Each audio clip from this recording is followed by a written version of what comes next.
여러분 반갑습니다. 여러분의 멘탈 전도사 천만세입니다. 날이 무척 덥네요. 덥고 습하고 상당히 힘든 또 하루를 보낼 것 같습니다. 이번 시간에는 뭐 다른 게 아니라 한번 또 국제 정세, 또 트럼프 또 이야기들 한번 짤막하게 전달해 보도록 하겠습니다. 어제 미국장이 휴장이라서 조용했어요. 좀 시장이 좀 돌았으면 좋겠는데 자꾸 휴장하면 좀 심심하고 왠지 좀 허전한 것 같아요. 허전합니다. 시장이 계속 돌고 돌고 해야지만 우리도 또 공부도 하고 체크도 하고 여러 가지 살펴볼 수 있죠. 이 뭔가 뭐야 이거 중독이라고 해야 하나? 하여튼 그렇습니다. 지금 트럼프가 과연 또 어떤 생각을 할지 모르겠는데 요즘 여러 가지 그 일들을 벌이고 있어요. 오빠 법안 있죠. 오빠 OBBBA. 트럼프가 이제 최종 안에서 그 외국인 투자세 과세 조항을 삭제를 했다는 뭐 그런 이야기도 있습니다. 하여튼 트럼프가 추진한 세제 개편 법안을 보면 외국인 투자자에 대해서 과세 강화 조항이 이제 최종 삭제됐습니다. 과세했으면 큰일 날 뻔했죠. 골 때릴 뻔했는데 하여튼 최종 삭제됐고 국내 주요 기관 투자가들 LP들이 이제 가슴을 쓸어내렸다. 과세 때린다 했는데 다행히 LP들은 다행히 안도의 한숨을 쳤습니다. 외국인 과세 조항이 유지되면 미국 내 투자로 거액의 수익을 거두고 있는 한국의 공적 기금들이 그 막대한 조세 부담에 직면할 뻔했죠. 직면할 뻔했는데 최악의 상황을 좀 피하게 됐다는 평가도 나온다는 겁니다. 투자은행 업계하고 주요 외신 동향을 종합해 보니까 하나의 크고 아름다운 법안이라고 있어요. OBBBA라고 하죠. OBBBA가 외국인 투자자 과세 강화 조항인 섹션 899, 이가 삭제된 채로 지난 1일 미국 상원을 통과를 했습니다. 이로써 국내 주요 금융기관과 LP들도 상상 이상의 과세 충격에서 이제 벗어나게 돼가지고 안도의 한숨을 이제 쉬는 분위기죠. 이 899 조항은 미국 내 배당과 이자와 부동산 양도소득 이거에 대해서 외국인 투자자들한테 최대 50%의 그 원천 징수를 부과할 수 있도록 하는 내용입니다. 무서운 조항이네요. 50%요, 50% 최대 10%도 아니고 그러다 보니까 지난 5월 말 하원 통과 당시만 해도 국내 기관들은 과도한 세금 부과로 인해서 심각한 수익률 저하 우려에 빠져 있었죠. 트럼프발 거액의 과세 청구서가 당장 눈앞에 들이닥칠 수 있는 위기감이 높아지다 보니까 이 정부하고 국내 주요 LP들이 대응안에 점검에 나서기도 했습니다. 이 오빠의 그 하원 통과 이후로 기재부의 세제실은 국민연금과 한국투자공사, 사학연금 등 여러 공적기금하고 세금 법률 전문가들과 함께 긴급 대응회의를 열었는데 미국 타자 자산의 과세 리스크랑 국내 기금들의 대응 방향을 논의하기도 했죠. 이렇게 과세 강화가 현실화되면은 미국 투자 자산에서 충격이 크지만 그 해결할 수 있는 방안이 정부 차원의 외교적 대응밖에 없다. 그런 점에서 개별 기관 차원에서는 더욱더 속수무책인 상황이었습니다. KIC하고 국민연금 등 공적 기금 외에도 국내 증권사, 그 자산운용사, 사모펀드, 여러 금융하고 투자 회사들에게도 타격이 클 수밖에 없어요.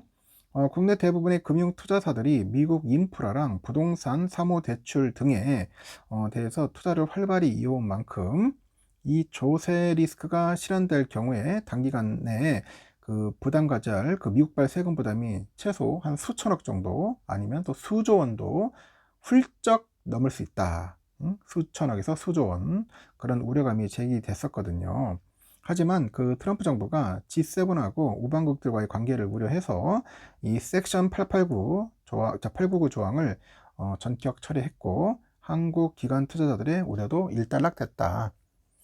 그래서 당초 외국인 과세 강화는 미국 내 감세로 인해서 세수 공백을 외국 자본에서 메우려는 의도였다. 이번에 철회되긴 했지만 트럼프의 그 보호무역과 외국인 과세 강화 기조가 바뀐 것은 아닌 만큼 하여튼 바뀐 것은 아닌 만큼 앞으로도 이런 유사한 입법 시도 이어지지 않겠냐 그런 가능성도 우려되는 겁니다. 그리고 미국에 대한 신뢰를 흔든 측면도 있어서 향후를 대비할 것으로 보는 거죠. 과연 어떻게 될지는 좀 더 지켜봐야 하는데, 일단은 안도의 한숨을 쳤습니다. 이 과세 때렸으면은 아주 골 때리는 또 현상이 일어나지 않았을까 하는 생각이 들었습니다. 다행입니다. 또 테슬라 이야기를 잠시 해볼까요? 테슬라가 올해 2분기에도 부진한 실적을 기록했어요. 주식시장에서 여전히 지지세가 있습니다. 그 배경에 관심이 쏠리던데, 그 일론 머스크의 그 일론 머스크가 정치 행보를 이제 그만뒀죠. 그만두고 경영에 복귀하는 등 기대감이 적은 것으로 이제 분석이 됩니다. 테슬라는 지난 2일 보고서를 보니까 올해 2분기 차량 38만 4,122대를 인도했다고 발표를 했네요. 지난해 2분기 대비 13% 감소한 규모인데, 지난 1분기 인도량보다는 나아진 실적이나 시장이 컨센서스 38만 7천 대도 못 미칩니다. 지난 1분기도 전년 대비 13% 하락해서 하락한 수치였는데, 2분기까지 전년 대비 떨어지면서 올해 상반기를 이제 하락세로 마무리한 셈이죠. 전년 대비 부진한 것에 대해서 테슬라 측은 뉴 모델 Y 양산을 위해서 생산 라인을 개선하는 작업을 했기 때문이라고 합니다. 그나마 2분기 인도량이 1분기 대비 증가한 이유도 뉴 모델 Y 인도가 본격적으로 시작된 것에 기인한다고 추정하는 거죠. 그것뿐만 아니라 중국산 전기차의 급격한 상승세로 세계 시장 경쟁이 더욱 치열해졌습니다. 그리고 머스크의 정부 효율부 활동에 따른 불매 운동도 영향을 끼쳤죠. 좀 답답해요. 보면은 참 일론 머스크 처음에는 뭐 트럼프 도와주면은 트럼프가 엄청나게 지원해 줄 줄 알았는데, 결국은 트럼프가 이제 뒤통수 쳐버립니다. 친환경 세제 같은 것도 거의 뭐 없애고 삭감하는 그런 자세로 가니까 결국은 남는 게 없는 거야. 아니 뭐 정치인 후원하고 도와줬으면은 자기한테도 뭔가 꿀이 떨어지든지 떡이 떨어져야 하는데, 결국 사이만 더 안 좋아진 겁니다. 제가 볼 때는 이제 끝난 것 같아요. 트럼프도 상할 만큼 상했고 지도 마음 상했기 때문에 치유되기는 힘들지 않을까 하는 생각이 듭니다.